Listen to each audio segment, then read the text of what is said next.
अध्याय 12 वृत्त और स्पर्श रेखाएं प्रश्नावली 4 का चौथा क्वेश्चन। ठीक है, दी गई आकृति में x का मान ज्ञात करना है हमें। ठीक है, तो x कहाँ पर है, ये। ठीक है, इस कोण का मान क्या है, x है पूरा पूरा। ठीक है, और हमें पता है कोण BOD का मान पता है 124 अंश है। ठीक है, इतना समझ गए क्या? तो चलो दिया उसे फर्स्ट लिख लेते हैं। ठीक है, दिया है,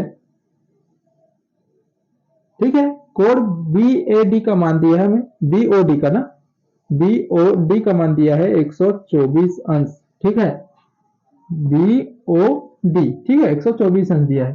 तो इसमें भी देखो कौन सा नियम लगेगा, केंद्र में बने कोण शेषखंड में बने कोण का क्या होता है, दुगुना होता है, हमें पता है प्रमेय से। ठीक है, देखो केंद्र में बने कोण, केंद्र में बना कोण शेषखंड में बने कोण का क्या होता है, दुगुना होता है।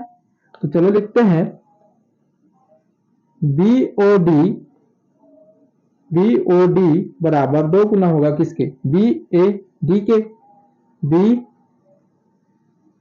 कोण BAD के। इसे केंद्र में बने कोण, केंद्र में बने कोण शेषखंड में बने कोण का दुगना होता है, वो पता है, प्रमेय में पढ़े हैं। ठीक है, इतना समझ गए क्या? तो देखो अब इस कोण BAD का मान निकाल सकते हैं हम। तो लिखते हैं BOD का मान पता है हमें 124 अंश है, तो इसके जगह 124 अंश रखूंगा मैं। ठीक है, बराबर दो गुणित दो कोण BAD। ठीक है, दो को पक्षांतर करूंगा तो इसके बटे में आ जाएगा, तो इसको डायरेक्ट जमा के लिखते हैं। तो कोण BAD बराबर क्या हो जाएगा, 124 बटे क्या हो जाएगा, 2 हो जाएगा।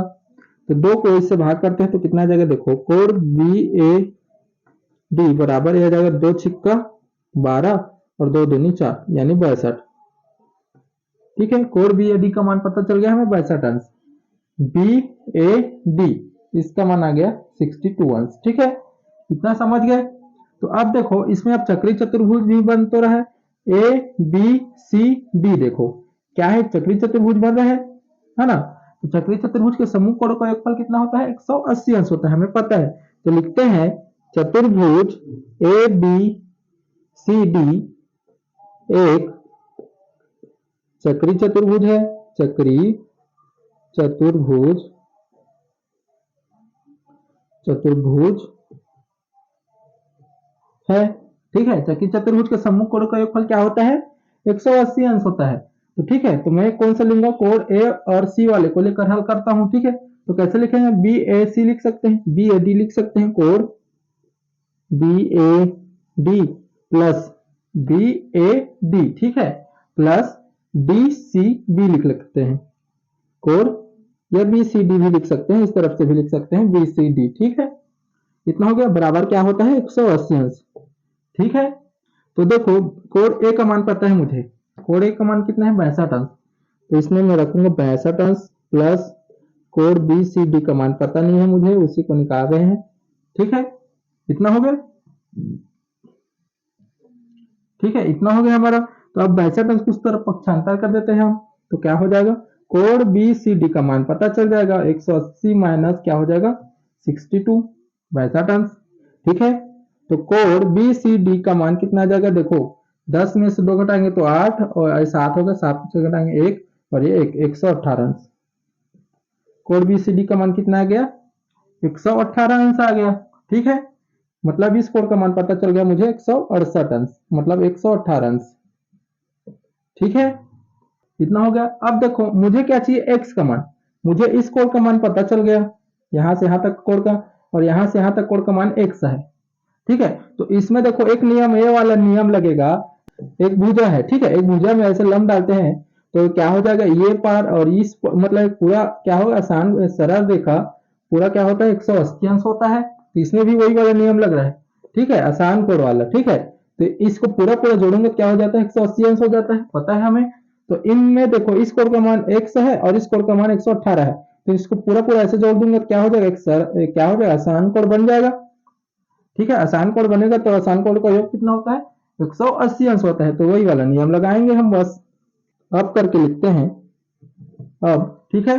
तो लिखेंगे, कैसे लिखेंगे, कोण बी सी डी, कोण बी सी डी प्लस कोण क्या हो जाएगा डी सी, इस तरफ को कुछ भी मान सकते हो या डायरेक्ट एक्स भी लिख सकते हो, ठीक है, क्योंकि इस तरफ को मान नहीं दिया हमें, ठीक है, मानेंगे तो लिख सकते हो, ठीक है। या डी सी ई इस तरफ को डायरेक्ट क्या लिख सकते हो आप, एक्स, कोण एक्स भी लिख सकते हैं, ठीक है, डायरेक्ट, ठीक है, क्योंकि डायग्राम में इस तरफ का मान नहीं दिया है। या लिखना चाहते हो तो इस तरफ कुछ भी मान लिख सकते हो, ठीक है। ए बी सी डी है तो यहाँ पास ई लिख देना, ठीक है, तो यहाँ पास कोड ई करके लिख सकते हो बराबर 180 अंश, ठीक है, इतना समझिए क्या, ठीक है। तो कोड बी सी डी का मान पता है मुझे 118 अंश, अरे प्लस एक्स बराबर 180 अंश, तो 118 को पक्षांतर कर दूंगा मैं, जिससे एक्स का मान पता चल जाएगा, तो 118 उस तरफ जाएगा तो माइनस हो जाएगा, ठीक है। तो एक्स बराबर कितना जाएगा, 10 में 7 में 2 और ये हो गया 7, 7 में से 1 घटाए तो 6, ठीक है, और एक एक कटा तो 62 अंश आएगा इसका मान, ठीक है। एक्स का मान कितना आएगा, 62 अंश आएगा, ठीक है। और इस क्वेश्चन को ऐसे हल करना है हमें। क्वेश्चन 5, एक वृत्त के दो समांतर जीवा पी क्यू और आर एस है, ठीक है, दो समान जीवा है, बोल दिया है पी क्यू और आर एस, ठीक है, तथा रेखाएं आर पी और एस क्यू, आर पी और एस क्यू बिंदु एम पर क्या करती है, प्रतिच्छेद करती है, ठीक है। बिंदु आर पी देखो, आर से पी और एस से क्यू क्या करते हैं, बिंदु एम पर क्या करती है, बिंदु एम पर क्या करती है, प्रतिच्छेद करती है, ठीक है। तो सिद्ध कीजिए कि एम पी बराबर है एम क्यू, ठीक है, ये एम पी बराबर है एम क्यू के, ये क्या करना है, हमें सिद्ध करना है, ठीक है। तो चलो लिखते हैं हल करके, ठीक है। तो क्या क्या दे दिए हैं, हमें पता है एक वृत्त की दो समांतर जीवा है, ठीक है, समांतर है पहले से बोल दिए, तो पी क्यू समांतर है किसके, आर एस के, दो समान जीवा है क्योंकि, ठीक है, यहां बगल में भी लिख सकते हो दो समान जीवा है, दो समान जीवा है, ठीक है, दो समान जीवा है, इतना समझ गए क्या। तो अब देखो इसे हल करने के लिए हमें क्या करना पड़ेगा, इन कोणों का नाम लिखना पड़ेगा, ठीक है। तो इस कोण को मैं लिख लेता हूं कोण एक, ठीक है, कोण एक, और इस कोण को लिख लेता हूं कोण दो, ठीक है, और इस पार के कोण को लिख लेता हूं कोण तीन, और इस कोण को मैं लिख लेता हूं कोण चार, ठीक है, इतना समझ गए क्या। हल करने के लिए लिख रहे हैं, ठीक है, मान लेते हैं इस तरफ को कोण एक और इस तरफ को कोण दो और इस तरफ को कोण तीन और इस तरफ को कोण चार, ठीक है, इतना समझ गया क्या। तो अब देखो, अब हल करते हैं इसे। अब इसमें दो समांतर क्या है, जीवा है, सिंपल समझाने के लिए देखो, अब ये दो समांतर जीवा है, ठीक है, तो एक रेखा ऐसे इसे काट रहा है, ठीक है, एक ऐसे काट रहा है ना ये वाला रेखा, तो इस वाले देखो ये वाला कोण और ये वाला कोण क्या कहलाता है, संगत कोण कहलाता है, ठीक है, ये वाला कोण और ये वाला कोण क्या कहलाएगा, संगत कोण कहलाएगा। तो संगत कोण क्या है हमारा, कोण आर और कोण एक है, ठीक है, तो इसको कैसे लिखूंगा मैं, कोण आर बराबर होगा कोण एक के, ठीक है, समझ गए क्या कैसे लिखे करके, क्योंकि ये क्या है कोण, एक कोण आर और कोण एक क्या है, संगत कोण से बन रहा है, ठीक है। और इस तरफ भी देखो, इस तरफ भी तो ऐसे हो रहा है, तो इस तरफ ऐसे है, तो ये वाला कोण और ये वाला कोण क्या होगा, संगत कोण कहलाएगा। तो कोण एस और कोण दो क्या है, संगत कोण है, लिखते हैं कोण एस बराबर है कोण दो के, दोनों क्या है, संगत कोण से, संगत कोण है, संगत कोण से, ठीक है, इतना समझ गया क्या, इतना हो गया हमारा।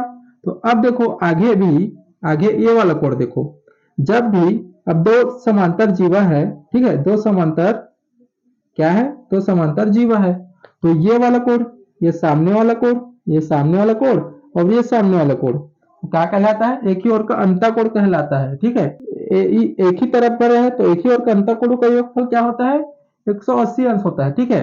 देखो इसमें दो समान जीवा है और इसमें एक ही ओर बन रहा है कोण, एक इस तरफ और एक इस तरफ, तो एक ही ओर का अंतःकोण का योग क्या होता है, 180 अंश होता है, यानी ये वाला कोण और ये वाला कोण को जोड़कर करते हैं तो क्या होता है, 180 अंश होता है बोल रहे हैं, ठीक है, ठीक है। तो इसको कैसे लिखेंगे, कोण आर प्लस कोण तीन क्या हो रहा है, एक ही और का अंतःकोण बन रहा है, 180 अंश होता है, ठीक है। और इसमें देखो इस तरफ भी तो इसी बन रहा है, ये वाला कोण और ये वाला कोण क्या है बन रहा है, एक ही और का अंतःकोण बन रहा है, तो कोण एस प्लस कोण चार, एक ही और का क्या बन रहा है, अंतःकोण, तो इस साइड में लिख सकते हो एक ही और का अंतः कोण से। ठीक है, एक ही और का अंतः कोण, इसे दे देता हूं मैं समीकरण 1 और इसे देता हूं समीकरण 2। ठीक है, इतना समझ गए क्या? इतना हो गया हमारा। तो अब देखो, अब हमें पता है यहाँ पर से एक चक्रीय चतुर्भुज भी बन रहा है, पी क्यू आर एस। ये पी क्यू आर एस क्या बन रहा है? एक चक्रीय चतुर्भुज बन रहा है। ठीक है, तो क्या करेंगे, इस चक्रीय चतुर्भुज लेकर हल करेंगे। ठीक है, चक्रीय चतुर्भुज का सम्मुख कोण का योगफल क्या होता है? 180 अंश होता है, हमें पता है। तो लिखते हैं, चलो चतुर्भुज पी क्यू आर एस में ऐसे भी लिख सकते हैं, चक्रीय चतुर्भुज पी क्यू आर एस एक चक्रीय चतुर्भुज है, चक्रीय चतुर्भुज है। ठीक है, चक्रीय चतुर्भुज है तो उनके सम्मुख कोण का योगफल क्या होगा? 180 अंश होगा। तो लिखते हैं, तो कोण r प्लस कोण 4 होगा तो क्या होगा? चक्रीय चतुर्भुज के सम्मुख कोण का योगफल क्या होता है? 180 अंश होता है। तो लिखना चाहे कैसे लिखेंगे? कोण r प्लस कोण 4, कोण r प्लस कोण 4 बराबर क्या होगा? 180 अंश। ठीक है, समझ गया क्या? चक्रीय चतुर्भुज के सम्मुख कोणों का योगफल 180 अंश होता है। इन दोनों कोण को सामने सामने वाले कोण को जोड़ता हूं तो क्या होता है? 180 अंश। और लिखते हैं, तो और कोण एस के सामने वाला कोण क्या है? कोण एस के सामने वाला कोण क्या है? कोण 3। इसका कोण भी क्या होगा? 180 अंश। तो इससे देते हैं समीकरण 3। ठीक है, इतना समझ गए क्या कैसे किया करके? ठीक है, इतना हो गया हमारा। तो अब देखो आगे हल करते हैं। तो देखो समीकरण 2 और 3 को लेकर हल करते हैं। लिखते हैं समीकरण 2 एवं 3 से। ठीक है, समीकरण 2 और 3 से। तो इसमें देखो ये वाले को लेते हैं। ठीक है, लिखते हैं कोण r प्लस कोण 4 बराबर 180 अंश है। ठीक है, तो इसमें देखो 180 अंश बराबर ये भी तो है, तो कोण 4 वाले को लेते हैं। 180 अंश के जगह में इतना लिख सकता हूँ क्या? लिख सकता हूँ ना, क्योंकि 180 अंश बराबर इतना है। तो मैं इस जगह 180 अंश के जगह में क्या लिखूंगा? इस वाले कोण को मान कर लिखूंगा कोण। तो लिखता हूँ कोण r प्लस कोण 4 बराबर इस तरफ 180 अंश की जगह क्या लिखूंगा? कोण एस प्लस कोण 4 लिखूंगा। ठीक है, तो इस तरफ देखो कोण 4 को मिलाऊंगा तो माइनस हो जाएगा, तो कोण 4 और कोण 4 को काट देते हैं। तो क्या हो गया? कोण r बराबर हो गया कोण एस के। ठीक है, इतना समझ गए क्या? ठीक है, कोण r बराबर हो गया कोण एस के। तो अब लिखते हैं समीकरण 1 से। देखो समीकरण 1 में देखो कोण r का मान बराबर है 1 से, कोण 1 का, और कोण s बराबर है कोण 2 के। ठीक है, तो इन जगह में इन कोण r की जगह में कोण 1 लिख सकता हूं और कोण s की जगह में क्या लिख सकता हूं? कोण 2 लिख सकता हूं। तो लिखते हैं समीकरण 1 से। ठीक है, समीकरण 1 से तो क्या लिखेंगे? कोण r की जगह कोण r की जगह क्या लिख सकते हैं? कोण 1 लिख सकते हैं। तो कोण 1 बराबर है कोण किसके? कोण एस का मान क्या है? कोण 2। कोण 2, और यही क्या करना था? हमें सिद्ध करना था। कैसे?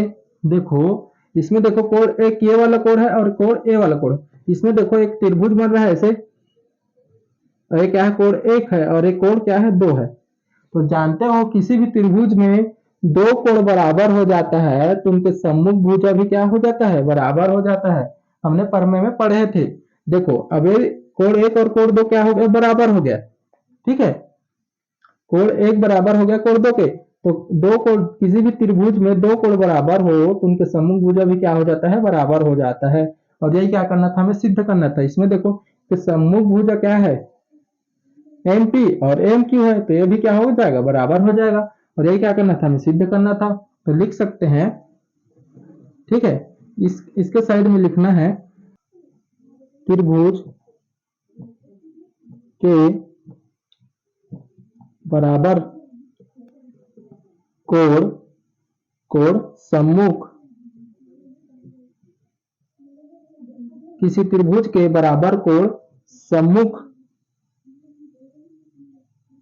भुजा भी बराबर हो जाते हैं, बराबर हो जाता है। ठीक है, ये साइड में लिख लेना। तो देखो कोण 1 बराबर हो गया कोण 2 के, तो लिख सकते हैं इसके नीचे इसको लिख लेना, ठीक है। तो कोण एम पी बराबर हो जाएगा किसके, एम क्यू के। और ये क्या करना था, हमें सिद्ध करना था, ठीक है। समझ गया क्या कैसे हल करना है करके, ठीक है। एक बार और बता देता हूं, देखो कोण एक बराबर हो गए कोण दो के, तो कोण एक बराबर है कोण दो के, तो किस त्रिभुज में दो कोण बराबर हो जाते हैं उनके समूह भुजा भी क्या हो जाता है, बराबर हो जाता है। तो हमने सिद्ध कर दिया एम पी बराबर है क्या, एम क्यू के, ठीक है। तो इस क्वेश्चन को ऐसे हल करना है।